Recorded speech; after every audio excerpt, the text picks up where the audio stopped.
In last week's post, I shared that by the end of 1966, America was fully engaged in the Vietnam War.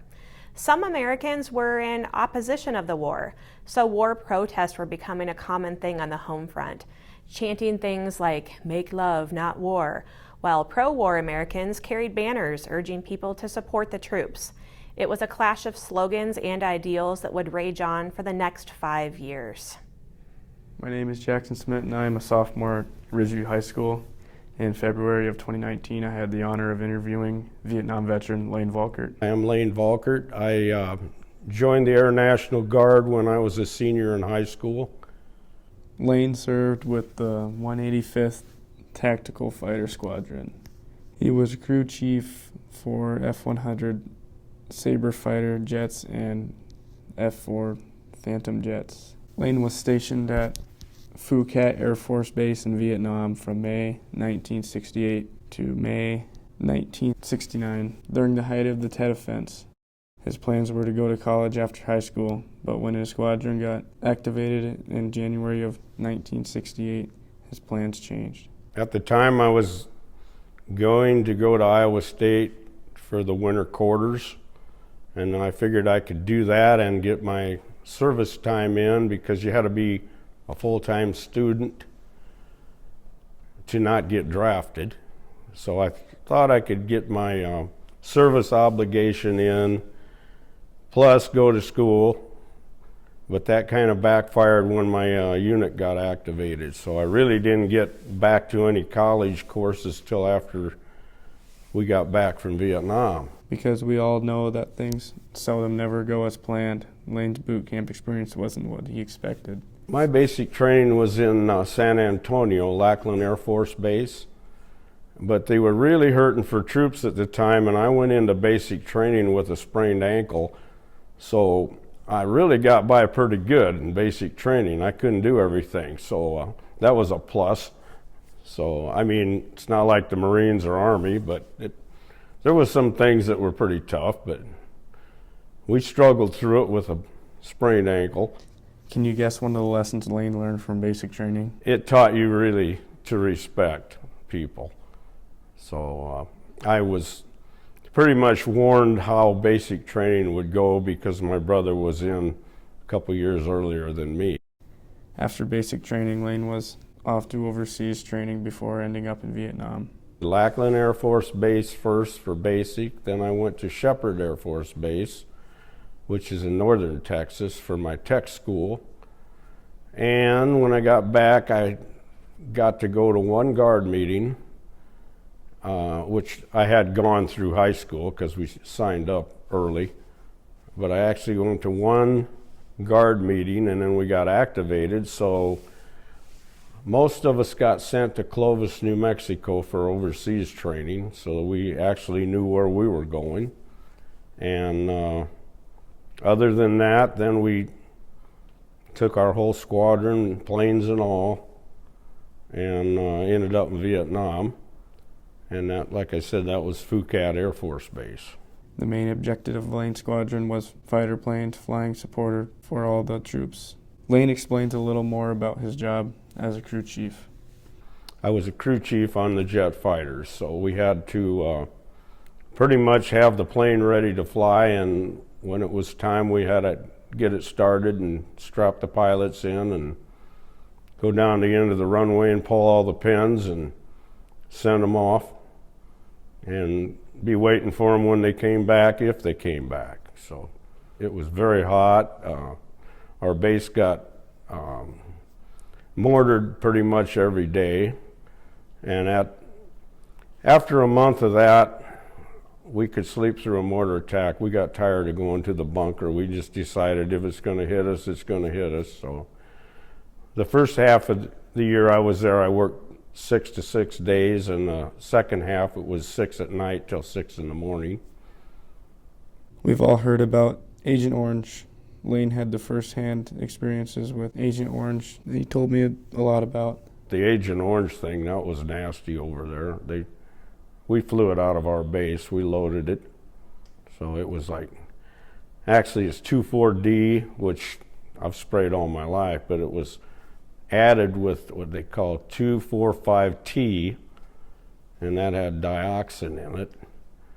And the first time they used it over there, didn't do much, so they doubled and tripled the recipe. So it fried everything. So now my unit, the last I heard, 40% of my fellow soldiers have passed away from cancer.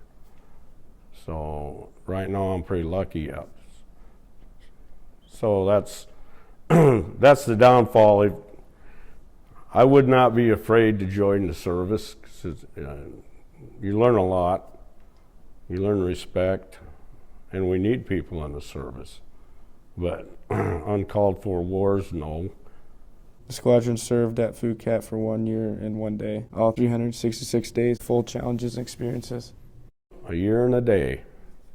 Yeah, we took our whole squadron left Sioux City, 25 planes, and we got them all in the air, and we hopped on 141s, and we flew to Hawaii. And then we had to get them all, what we call turn the plane around, get them all loaded up with fuel and check tires and sent them off from there. The next day we went to Guam. Did the same thing there, and then we flew into Vietnam. And coming home was the same way, only we were a couple planes short. And I can remember when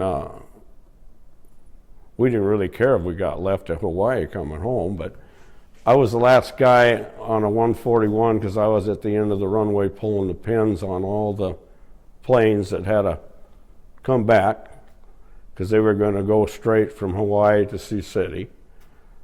And I remember this 141, which is a big plane, cargo plane.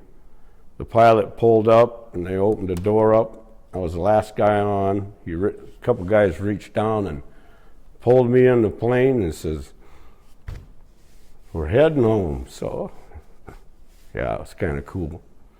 So the planes beat us back, our fighters beat us back, and I talked to the pilots when we got back, and they said when they hit Denver, they hit Afterburner, and never,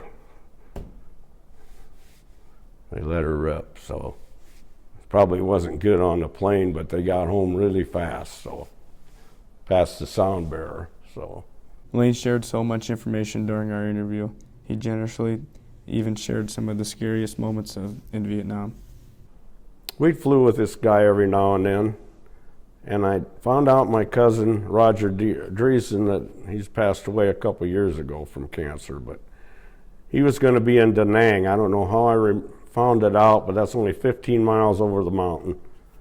So we talked to this warrant officer that we flew with before, and he said, "Can you buzz us up there tomorrow morning?" He says, "Yeah, but I got to check perimeter first. Bring your weapon."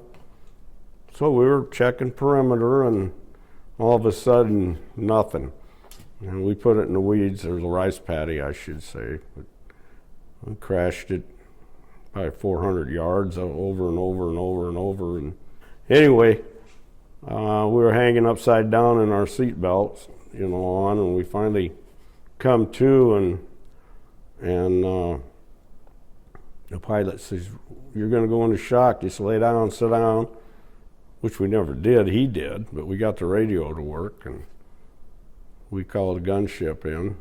2 of them got us out of there. So, yeah, I did have an AK-47 pointed in my face that day, and the Vietnamese guy goes, me friendly," but I grabbed it out of his hand, and I don't know where he went, but when the gunships came in to get us, I had that AK because our guns got lost in the crash, and this major jumped out of this Army chopper, and he says, "What are you going to do with that?" Or, "Where'd you get that?" And I said, "Oh, from that guy that pointed it in my face." And so that was probably a $2-3 million chopper we crashed that day. One morning we woke up, and they said there was 5,000 North Vietnamese north of our base trying to overrun us. So we got the birds in the air, and We had a regiment of, they called them rocks. They were Korean soldiers, and these boys were big. They were tall and husky, and they kept our back. They were on the edge of our base, so they were good friends. And they kind of kept things, and plus we had patrol going all the time. And one night, worst thing I ever had, well, besides going down in a helicopter, but it was kind of a bad detail. You sit on the end of the runway when the planes come in and they got the drag chute. They release them and you got to run out of your bunker, go out there and roll it up and throw it in the Jeep and get back in your bunker and sit there with your M16. So we're sitting down there, and here comes the MPs. Get your heads down. There was a sniper 50 yards from us, and they took him out. I go, what's he want our parachutes for? You know, couldn't figure that out. And one other day, it was in the daylight we were doing it, and one of my pilots came, no, it was an F4 came in, and I went like this to him to stop, and he didn't stop. He kept going right on over me, and I ducked, and he went off of a bank and folded the front landing gear under, and he goes, how come you didn't stop me? I go, well, you got the brakes. He's starting to chew on me about it, and I said, you know, you could have turned it. But that was a regular Air Force guy. Nothing against him, but I don't know why it would have been my fault that day. But so they had to drag that thing out of there and fix it. So that was one experience. The guy that cleaned our barracks, it was a whole family. Well, he got caught sneaking in the ammo dump one night, and they wasted him. So we were working, the enemy was working for us. You know, the Viet Cong, that's the people that you didn't know who they were for. The North Vietnamese soldier, they were dressed like a soldier. But the Viet Cong, they looked like any other guy on the street. So it was an experience. I was curious if anyone in the squadron ever broke any rules. Not that I know of. We bent them a little bit, but no one got court-martialed that I know of. So it was pretty much, you're at war, and you know, everything in country is, we could go wherever we wanted when we weren't on the flight line. So our commander says, as long as you're back, I don't care how you get a ride, wherever you want to go. So it was pretty lenient. We learned in class that when the men came back from Vietnam, they weren't always respected. Lane confirmed what we had learned. To be truthful, we didn't get any respect. It was, they actually, it seemed like the people of the United States blamed us soldiers for, well, it was actually a war that they wouldn't let us win. So, no, I never got spit on, but I had friends that did. We flew back as our whole unit, so I didn't have to fly commercial. We brought everything back that we took over except the 2 planes that got shot down and 1 pilot that got killed. One is actually flying one of my planes. So that was a little stressful, that deal, but no, we weren't accepted very well. But in this small town, people were glad to see us. But you get in the bigger towns, it was way political.